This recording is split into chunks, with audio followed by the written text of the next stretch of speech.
Selamat datang di Ruang Inspirasi. Wow.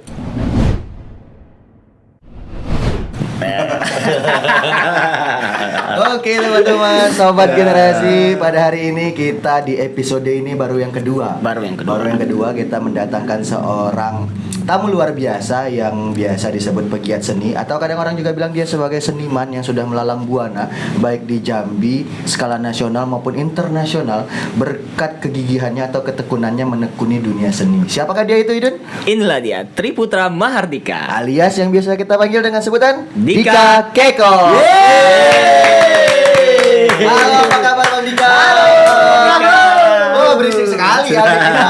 Ini terlalu noise untuk ngedit nanti. Oh iya, tuh volumenya harus dikecilin sedikit. Tolong. Kecilin. Ya, karena kita mandiri, karena kita baru, kita kecilin sedikit ya. Ya. Oke. Jadi Bang Dika ini adalah seorang pegiat seni, betul ya Bang? Betul sekali. Benar lah, jangan betul.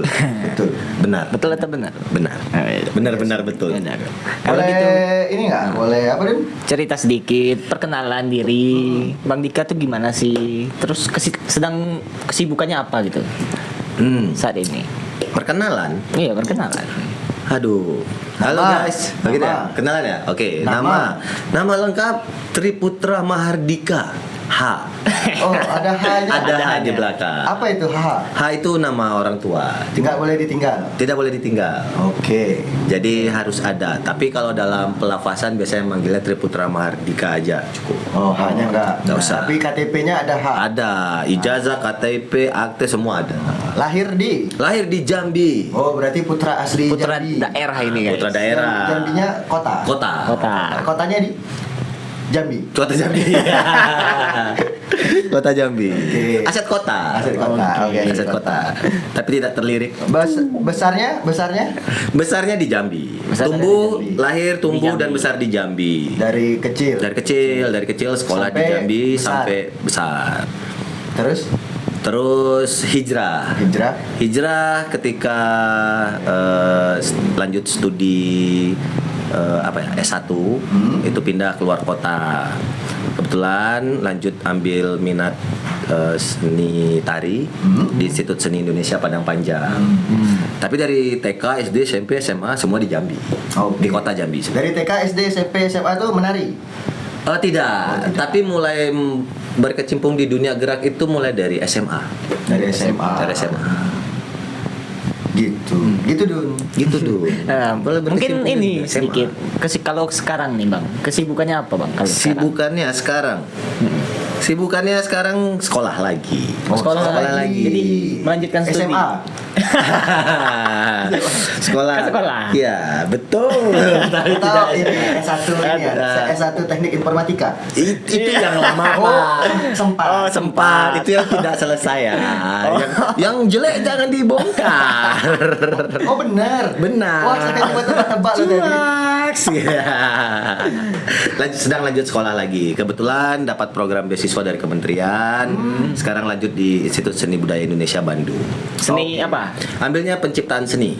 Seni tari. Khususnya seni. Masih seni tari. Seni tari, tetap seni tari. Nanya kesibukan sekarang. Selain sekolah, saya baru selesai bantu kegiatan rasi. Saya baru beres bantu kegiatan rasi. Kapan itu? Baru 2 hari yang lalu. Oh, ini tayangnya seminggu ke Oh ini tayang. Itu waktu tanggal 31 Agustus. Tanggal 31 Agustus. Berarti ketahuan ini syutingnya. Recordnya ketahuan tanggal berapa? Kegiatan apa itu, Bang? Kegiatan apa ya? Pagelaran monolog dengan tajuk Di Balik Bayang. Oh, itu yang disebut apa namanya itu? Apa namanya? Cross gender. Bukan, cross disiplin. Cross disiplin itu apa sih? Ya, Murtad. Murtad. Iya sih. Murtad dunia seninya. Murtad dunia seninya. Jadi Abang membantu sebagai apa Bang? Saya membantu sebagai aktor. Oh, jadi pemainnya. Jadi aktor monolog. Jadi pemainnya. Jadi untuk info buat sobat generasi semuanya bahwa Bang Dika ini kemarin sempat berkolaborasi bersama Sanggar Seni Rasi untuk gelar karya monolog karya Zander Deden bertajuk Di Balik Bayang, dan beliau memainkan sebuah naskah yang berjudul Ketika laki-laki diperkosa. Oke, ketika laki-laki diperkosa, kayaknya relate banget sama diri sendiri. Enggak ya. Amit-amit ya guys ya. Emang cuma naskah ya berarti? Naskah aja. Naskah, Cuman cuma tuntutan berusaha. peran harus mendalami karakter. Nah, tapi kita nggak ngomongin soal teater ini bang. Kita Nggak, oke. ngomongin tadi kan kesibukan saat ini sedang menempuh pendidikan di dunia seni tari ya. Iya. Khususnya fokusnya ke dunia seni tari. Nah, kalau boleh tahu tadi mulai mengenal gerak kabarnya tadi semenjak SMA. Sebenarnya muncul cikal bakal kenal dunia seni itu, sadar bahwa diri itu berkegiatan kesenian itu sejak kapan sih? Oh, justru kalau untuk kenal bakat dan potensi di dunia tari itu agak terlambat. Jadi dulu Tapi nggak usah tari dulu, seni secara umum deh. iya, sebenarnya kalau seni secara umum dari SMP itu udah SMP itu udah ngeband. Oh, ngeband. Ngeband, musik malah musik ngeband sama teman-teman sekolah. Ya biasalah kalau dulu mindsetnya anak band itu pasti keren di mata Di- anak-anak Itu, perempuan di sekolah gitu itu ya. tahun berapa ya? Itu 90-an. tahun 2000 2002 Bukan 90-an. bukan Oh, 2000 ya? 2000-an udah 2000-an jadi ngeband lah sama teman-teman SMP dulu, ngeband punya grup sendiri. Terus dulu itu sempat ikut sekolah sepak bola malah akhirnya sekolah sepak bolanya ditinggalin Oke. gara-gara ngeband. Ngeband. Apa nama grup bandnya, masih ingat nggak? Oh dulu kalau yang waktu SMP itu nama grup bandnya All Star. All All Star. Star. Nah, mungkin sahabat generasi yang dulu tergabung dengan grup band All Star, apakah ini benar salah satu personil Anda? Iya. Silakan Iya. komen di bawah. Kita validasi dulu ya Validasi. kebenarannya ya. Mana Iya. teman-teman sobat generasi yang tergabung di grup band All Star? All Star Di dulu. SMP mana ya, Pak? SMP 17. SMP 17. Nah, SMP 17. 11 SMA 5. Oke. Silakan divalidasi yang merasa ini temannya, apa benar? Iya, tengah-tengah sebelah kanan SMA 5, sebelah kiri mall. Malabor. Iya, Oke, masuk ya guys ya. Nah, Iya. setelah itu, setelah musik, Setelah musik, berkecimpung di musik sampai SMA, itu masih ngeband. Terus di kelas berapa ya? Kelas 2 gitu masuk. Akhir kelas 1 SMA itu kenal dengan breakdance. breakdance. Kenal Satu dengan SMA. breakdance. Iya, kelas 1 SMA kenal sama breakdance. Terus akhirnya buat komunitas sendiri dulu waktu SMA sama teman-teman SMA. Waktu di kelas 2 SMA itu mulai sedikit lebih serius. Habis itu dari sana baru kita gabung ke, dulu di Jam itu banyak beberapa tim-tim besar juga. Habis itu kita mencar, kita gabung ke tim-tim yang lain. Waktu itu sempat panjang pasang surut juga. Habis itu bubar lagi pasang surut di Jambi, buat lagi komunitas sendiri. Waktu itu sempat nongkrongnya tuh depan warnet. Kalau dulu masih trennya warnet. Oh, masih ya. Di depan, kalau sekarang itu depan McD. Depan McD Sipin. Ini Oh. BCA. Iya, iya. Ya, ini sebut brand boleh ya? Boleh. Boleh. Sebelah ini, sebelah Toyota. Selama kita belum punya perjanjian kontrak sama Oke. siapapun, semoga dengan awal ini bisa didukung oleh brand-brand lain Ya. yang bisa kerjasama. Habis itu baru kita nggak boleh sebut. Oke. Karena harus ada perjanjian. Nah, Jadi jadi brand-brand silakan masuk. brand siapa? Well, iya, brand harus masuk sini. Kecuali brand juga boleh. Jadi gini, waktu itu kita di sana tuh ada warnet, jadi kita main di pelataran parkiran. Nah, awalnya numpang tempat, ternyata yang punya warnet support. Jadi reguler lah latihan setiap hari atau setiap sore sampai malam di depan warnet mereka. Nah, kita sempat buat komunitas, namanya adalah Dinet. Kebetulan nama warnetnya Dinet waktu itu. Terus kita buat pecahan karena mau ikut kompetisi, nggak mungkin satu tim, kita pecah jadi 3. Ada yang Dinet Brother, waktu itu kalau nggak salah ada nama Dinet Brother. Aku itu main di Konoha Tech. Oke. Nah, itu era-era Naruto banget waktu itu ya. Jadi nama tim kecilnya tuh di Konoha Attack. Jadi orientasinya waktu itu ke Battle of the Year. Battle of the Year itu kompetisi b-boy dunia. Ini zaman-zamannya Gatsby masih merajalela waktu itu, masih ada Let's Dance di Global Oke, TV. Ya, Let's itu Dance. masih Saya masih kecil guys. eranya itu. Akhirnya singkat cerita ikut kompetisi, terus ya sempat cukup merajai di kota gitu. Waktu itu ya, karena itu. persaingan tidak terlalu banyak gitu. Jadi ya kita sempat kita sempat ya, kalau zaman sekarang tuh ada bahasa endorse gitu ya. Kalau dulu tuh kita nggak kenal endorse, taunya cuman ini ada distro atau toko gitu yang mau kasih kita support baju buat perform. Waktu itu kerjasama sama, boleh sebut brand lagi? Sebut Sebut aja. Waktu itu kerjasama sama Celsius. Oh, sama Celsius waktu itu kerjasama sama Celsius. Jadi setiap kita perform kita bebas ambil baju apapun itu di Disponsorin iya, Celsius. apapun itu di ini outletnya Celsius waktu itu. Jadi setelah perform tapi dibalikin. Nah, nggak tahu nih yang dipakai teman-teman dibeli waktu itu apakah ini, tapi nggak sih kayaknya, enggak lah. Tapi ada juga kok yang beberapa buat kita. Itu waktu itu ya mulai mengenal dunia dalam seni gerak ya, berawal dari b-boy. Itu di waktu SMA. SMA sampai kelas 3 sampai tamat itu masih. Nah, setelah kuliah, waktu itu sempat kuliah juga di Jambi kan, sempat kuliah. Nah, di situ baru tertarik ikut sanggar.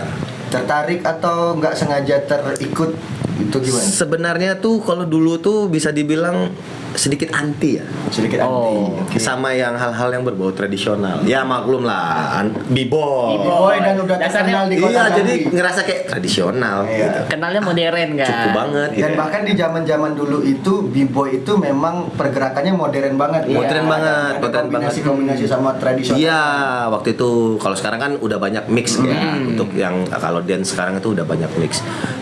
Jadi kenal dunia tari atau komunitas sanggar ini itu nggak sengaja awalnya. Sebenarnya dulu sering mungkin datang ke sanggar tapi nggak begitu peduli gitu. Sampai suatu waktu tuh ditawarin, mau ikutan nggak nih katanya, mau ikutan sanggar nggak? Terus tiba-tiba aja ngomong ayo gitu. Terus audisi buat masuk ke sanggar itu. Terus ditanya, pernah nari nggak? Enggak. Pernah lihat tari? Enggak. Semua nggak pernah. Oh, iya. Gitu. Terus dia tanya bisa apa gitu. Bisanya break dance gitu. Oke. Terus disuruh, ya udah kalau gitu kamu break dance gitu. Jadi aku tesnya break dance. Di saat yang lain tesnya nari, betul-betul nari tradisional, aku break dance sendiri. Berdua deh sama temanku waktu itu. Oh, ada teman ya? Ada teman. Terus berdua kita break dance. Terus ditanya, kita udah pesimis, wah ini nggak akan lolos gitu. Karena ya udah orang mau masuknya sanggar tari, masa tesnya break dance. Ternyata kita lolos berdua. Oh, berdua lolos. Berdua lolos. Terus kita tanya alasannya kenapa kita bisa lolos gitu. Ternyata sama saja. Yang dilihat itu adalah bagaimana ya wiraganya dan wirama terus wirasa. Ya karena kita udah biasa bergerak dengan ritme gitu, dengan musik dan sebagainya ya. Mereka nganggap ya nggak akan punya banyak kesulitan ketika penyesuaian ke tradisional. Itu waktu itu. Akhirnya berkecimpunglah di sanggar, mengenal tradisi dari 2008 2008 hingga sekarang. Berarti udah Udah berapa tuh? 16 tahun.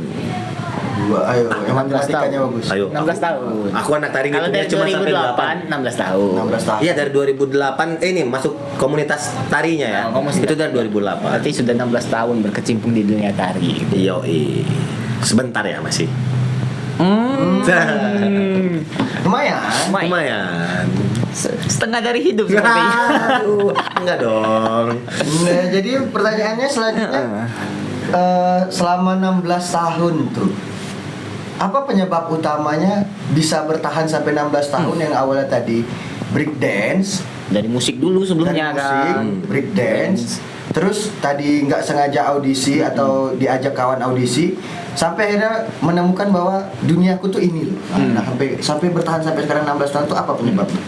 Simple ya. Pertama kali menyadari itu gara-gara aku tuh nggak kerasa kalau udah 2 tahun. Oh. Jadi ikut sanggar itu. ikut sanggar. Main-main terus latihan Nggak kerasa nggak 2 kerasa tahun. udah 2 tahun. serius udah nggak kerasa udah 2 tahun. Kalau dulu tuh kan eranya ikut sanggar tuh pakai kartu gitu ya, bayar bulanan Oh, gitu, iya. gitu kan, checklist parah gitu, kartunya udah habis gitu. Lembarannya tuh kalau nggak salah ini 12 bulan, ini 12 bulan, ini udah mau tanda tangan terakhir gitu, pas mau bayar bulanan, wih anjir udah 2 tahun gitu kan. Anjir 2 tahun nggak kerasa gitu. Terus ngomong sendiri ke diri sendiri, ngomong dalam hati kayak, biasanya kalau sesuatu yang dilakukan terus waktunya tidak terasa itu menikmati. Iya, Kita menikmati ketika melakukan dan sangat nyaman. Nah di situ akhirnya aku menyadari bahwa kayaknya ini deh passionnya gitu ya. Kayaknya aku memang harus ke sini gitu. Nekat. Waktu itu kan kuliahnya masih di Jambi, belum kuliah seni nih. masih Nah, belum kuliah belum. Nah, itu yang bikin aku nekat. Karena ada perasaan itu, karena aku ada perasaan kok 2 tahun tuh nggak kerasa ya gitu. Kok terlalu sebentar. Apa emang karena nyaman atau karena apa? Nantangin diri sendiri lah. Kayaknya aku harus pindah nih. Aku harus memang beneran sekolah seni gitu. Mau masuk sekolah seni pun aku 3 tahun. 3 tahun baru aku diperbolehkan. Jadi Diperbolehkan dari keluarga. diperbolehkan dari keluarga dan orang-orang sekitar gitu. Iya. Jadi itu tahun berapa ya, Bang? dari 2009 itu. 2009. Nah, Karena ini ya masih di tahun-tahun itu masih ada mindset pola pikir bahwa seni mau jadi apa itu. iya, itu kental sekali. Jadi di 2009 aku coba masukin tawaran bahwa aku mau pindah sekolah seni gitu. Dibilang, "Lu mau jadi apaan sekolah seni gitu? Mau ngapain nanti kalau sekolah seni?" Terus nggak jadi, mundur lagi, ngurungin niat lagi. 2010 nekat lagi, coba lagi. 2010 ini udah mulai sedikit inilah mulai jiwa-jiwa berontaknya udah mulai muncul. Jadi 2010 ngajuin lagi, dibilang lagi, ya mau ngapain sekolah seni? Mending sekolah yang udah ada aja, selesain, nggak pedulilah mau apa, yang penting selesai. Udah nekat nih, ya udahlah aku waktu itu mau jual HP aja lah. Gitu. Pikirnya jual HP aja lah ini buat modal berangkat ke Padang Panjang waktu itu. Ya udahlah, udah naik motor nih, nyampe lampu merah, terus mikir lagi. Biasanya kalau sesuatu tanpa restu orang tua ini nggak berhasil, berhasil, gitu. iya. Putar balik, Oke. iya putar balik. Akhirnya aku tahun depannya aku coba dengan cara yang berbeda. Sedikit nakal, sedikit melakukan pemberontakan. Tapi ini jangan ditiru ya guys. Aku sedikit nakal gitu. Jadi biasalah bangunin pagi kuliah gitu. Ayo kuliah gitu. Jam berapa kuliah? Pagi jam 10 gitu bilang. Tapi aku dibangunin jam 8. Jam 10 nantilah masih santai. Orang tuaku waktu itu kerja kan. Dia balik kerja, aku masih tidur. Loh, katanya kuliah jam 10, ini udah jam 1 kok belum juga kuliah. Punya banyak 1000 alasan, bilang dosennya nggak ada lah, bilang jadwal kuliah digeser, segala macam. Sampai orang tuaku lelah sendiri. Sampai dia ngomong, ya udah, terserahlah kamu mau ngapain. Ketika keluar kata terserah, aku kayak dapat pencerahan. Yes. Tolong editor nanti ini kasih cahaya. sering gitu ya. Jadi aku ngerasa kayak oke, ini momen aku nih gitu. Pas dia ngomong terserah, akhirnya aku baru pendekatan persuasif. Aku kasih tahu aku maunya apa, mau kemana. Terus beliau cuma ngomong, urus sendiri, cari sendiri. Ya silakan semua sendiri. Akhirnya aku cari sendiri semua informasi, pendaftaran segala macam. Ya alhamdulillah sampai lulus, sampai hari ini, dan akhirnya aku bisa bergerak di jalan yang aku pilih sehingga hari ini. Panjang ya ceritanya. Panjang. Perjalanannya nggak semudah yang dibayangkan. Enggak, bahwa enggak. langsung kenal tari, dunia seni, terus langsung pilih ini loh jalannya. Iya. Semuanya ada proses berjalannya satu-satu gitu ya. Ada pertahapannya. Pasti. Jadi nggak segampang kayak orang-orang bilang, wah enak ya masuk dunia seni langsung ini. Ada teman-teman yang dia sekali pilih langsung ketemu jalannya ada. Ada juga yang harus tertatih dan berdarah-darah. Ada juga banyak-banyak. Terus ini setelah bertahun-tahun ngejalanin dunia seni tari nih atau dunia seni deh, khususnya sebagai putra Jambi tadi, gimana sih pandangan Bang Dika tuh terhadap ekosistem atau kehidupan kesenian khususnya tari di Jambi saat itu tuh kayak gimana sih? Sekarang ya, kalau sekarang perkembangan seni di khususnya tari ya, Iya. di Jambi bagus. Ketimbang mungkin waktu era-era Baru kuliah dulu. Sekarang tuh udah bagus. Kegiatan udah mulai banyak gitu ya. Ruang-ruang udah mulai banyak. Terus pemerintah juga udah mulai support gitu ya. Terus masyarakat juga mindsetnya udah mulai terbuka terhadap perkembangan seni khususnya tari gitu. Dan teman-teman generasi muda juga udah mulai banyak yang tertarik untuk berkecimpung di dunia tari khususnya gitu. Kalau dulu tuh waduh bisa dihitung dengan jari gitu. Jadi kalau kita nari, kita udah bisa tahu penari di Jambi itu siapa. Oke. Dia mau pindah kemana pun kita udah tahu. Oh ini lagi orangnya itu aja. Kalau sekarang tuh kan banyak banget nih.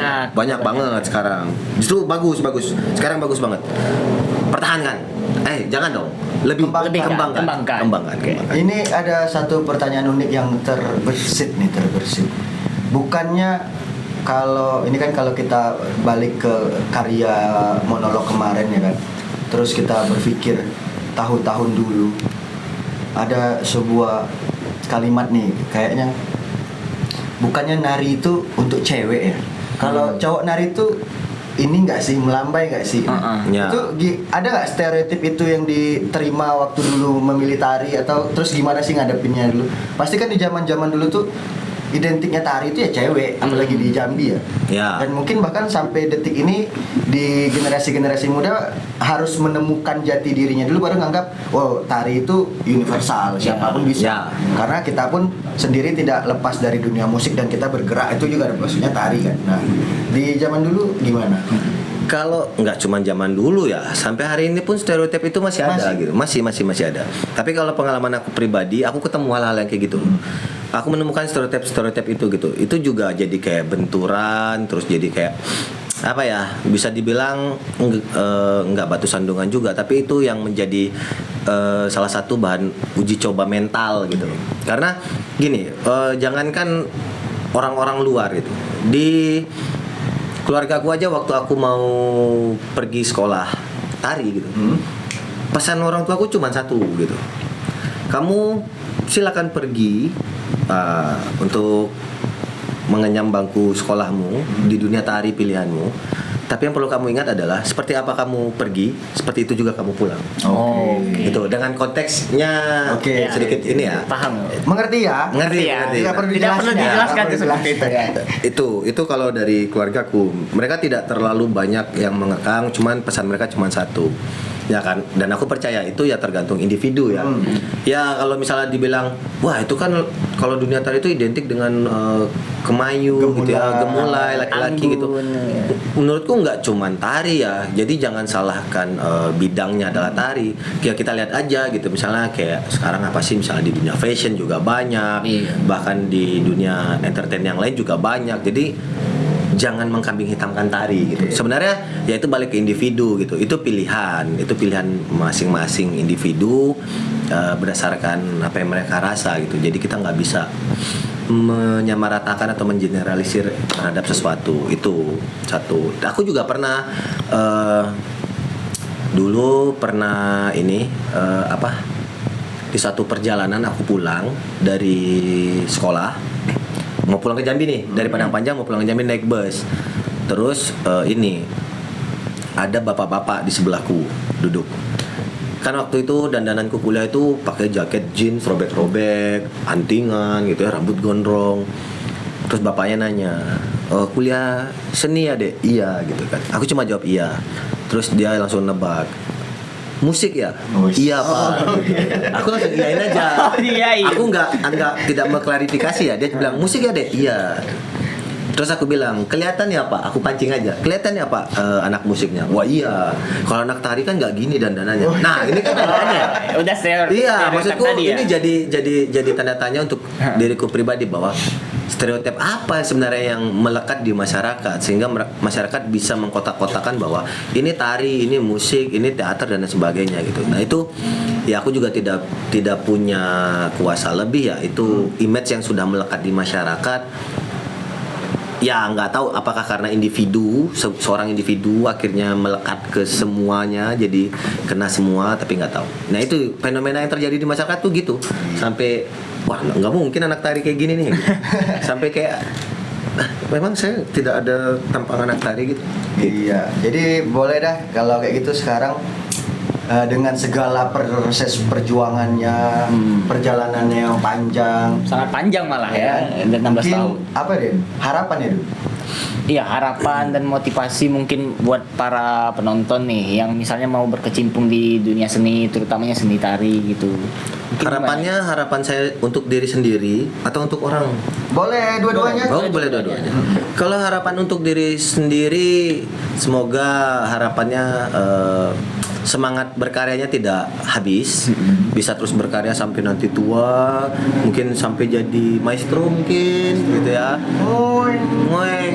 Ya. Maaf ya. Maaf guys, kita di pinggir pantai. Iya, di Jadi pinggir bunyinya bukan ombak. Knalpot. Wah. Ini emang agak semi outdoor gitu Ya, ya. semi outdoor. Harapannya ya itu ya, semoga semangat berkaryanya nggak habis, terus berkarya sampai tua, ya terus kasih kontribusi lah untuk seni tari, khususnya untuk daerah Jambi mungkin.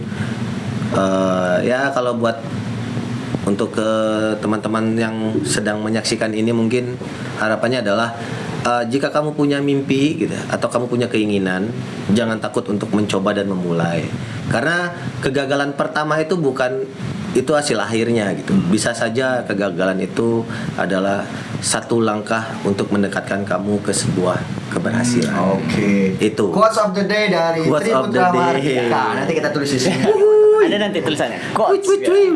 Ya, Jadi- tiba-tiba saya di sini bijaksana sekali. Ya. Jadi Iya. buat teman-teman, kalau mau mulai saja. Mulai saja. Oh, saya punya quotes dari teman saya. Ya. Nanti kita tulis di sini. Ya, quotes teman saya itu adalah kalau mau serius proses. Tapi kalau mau coba-coba Gas aja. Ya. Jadi buat kalian yang mau coba itu jangan ragu. Iya, gas aja. dulu. Salah bener bagus. Iya, jelek itu belakang. urusan nanti. Tapi kalau udah mau niat kita udah pilihan Serius. hati. Iya, serius. Ya, harus proses. Karena dari kita tadi namanya audisi mencoba itu iya. nggak kerasa akhirnya wah aku harus serius nih. Iya, Kita nggak udah kerasa. berjalan, gitu. Aku juga tidak menyadari bahwa lewat dunia tari sampai ke hari ini ya gitu. Kalau dulu tuh kayak cuma mimpi, jangan kan mimpi gitu ya. Pernah kepikiran juga enggak pengen lihat negara-negara. Oke, stop. Nah, itu jangan kita bahas di Oh, jangan, segmen jangan. ini. Nanti kita akan ada sesi selanjutnya. Wow. Bertemu lagi dengan narasumber berkualitas kita di dunia seni tari khususnya tentang pengalamannya, Oke. tentang apa saja yang udah dicapai. Nah, Siap. intinya sekarang kita udah bisa tahu nih latar belakang ceritanya. Betul. Yang mungkin ini pertama kali ya, jarang diceritakan atau nggak pernah dipublikasikan secara media ya. Mungkin mulut ke mulut. Sebenarnya ini kedua. Kedua. Kalau waktu itu yang perdana itu sebenarnya nggak publish ya, tapi internal. Jadi ada satu komunitas gitu. Karena mereka adalah bergerak di dunia psikologi, terus mereka ngundang saya untuk ngobrol karena pelaku tarinya adalah laki-laki. Oke. Menanyakan tentang stereotip itu, apakah mengganggu secara psikologi, perjalanannya seperti apa, itu sih. Iya, itu dia teman-teman cerita latar belakang. Jadi jangan dikotak-kotakan lagi kalau kamu punya jiwa kesenian dan tertarik khususnya di dunia tari. Jangan ragu ikutin kata hatimu. Yoi. Jangan ragu ikutin kata hatimu. Teruslah bergerak kalau Terus bergerak. gitu. Ada lagi Den? Ya mungkin kita cukup sampai di sini. Karena kita sudah durasi. Iya di timekeeper udah gini-gini nih. Timekeepernya udah gini-gini. Iya. Iya. Mohon maaf ya teman-teman, karena Aduh. terlalu asik di podcast pertama dan kita belum tahu formulanya Iya. seperti apa. Iya. Jadi ya kayak gitulah. Oke, cukup sampai di sini. Jangan lupa terus beri apa? Jangan lupa support kami. Gak usah lah. Gak usah pakai itu-gituan lah. Nggak usah gitu ya? Oke. Nggak usah gitu. Ya udah. Jadi apa nih arahnya? Ya udah langsung lah. Dah. Udah langsung aja. Dikat ya. Set. Set. Oke. Ya, Terima- thank you teman-teman. Sampai jumpa. Apa itu nih? Apa? Sampai jumpa di ruang inspirasi Oke. selanjutnya. Gitu. Oke. Oke, itu Jujut. Iya. Oke. Oke. Tepuk tangan untuk kita semua dong. Iya, ini kan kita itu dari saja, tadi cuma tepuk itu tangan. saja teman-teman informasi dari itu saja sobat generasi informasi dari ruang inspirasi hari ini. Ada sosok yang sangat inspirasi yang telah memberikan pencerahan bagi kita semua bahwa untuk mengikuti dunia seni itu memang perlu banyak pengorbanan Ya, dan harus mengikuti kata hati karena kadang pandangan orang masih dipandang sebelah Iya. mata, namun ketika kita bisa membuktikannya kita akan menjadi sesuatu yang berharga. Iya, jangan setengah-setengah. Jadi harus serius. Serius. Harus serius. Iya, Oke teman-teman. Oke, itu saja sobat generasi untuk pertemuan kita pada hari ini. Dan jangan lupa untuk terus memantau pertemuan kita selanjutnya untuk mencari atau mempelajari dan berbagi tentang ruang-ruang inspirasi dari sosok-sosok inspiratif lainnya. Sampai jumpa di ruang inspirasi selanjutnya. Bye-bye. Bye-bye.